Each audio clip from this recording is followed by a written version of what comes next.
E di tutti i comandamenti, qual è il più attuale secondo lei?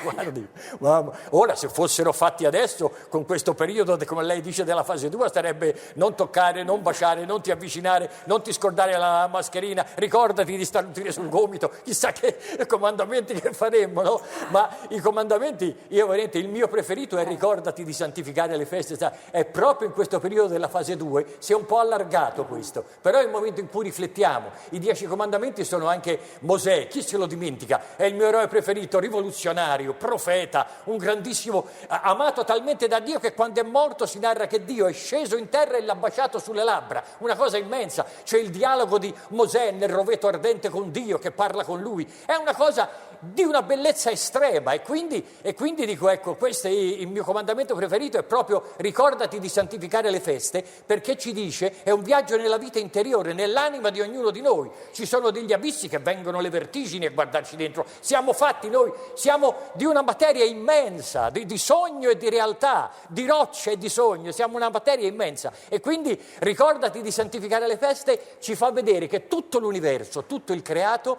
noi siamo gli unici animali viventi, gli unici animali in grado di vedere la bellezza, ci dice che è stato creato per noi, che noi siamo i destinatari di tutta questa bellezza. Siamo noi e dobbiamo mantenerla, ricordarcene. Ce ne ricorderemo assolutamente, ci ricorderemo di guardarla stasera con i 10 comandamenti, di nuovo dopo il successo del 2014. Io la ringrazio, grazie per essere stato qui da noi. Grazie signore Chimenti. E con questo è tutto, ci fermiamo qui, appunto dopo i 10 comandamenti ci sarà Te che te che te, dedicato proprio a Roberto Benigni. Grazie per l'attenzione, arrivederci.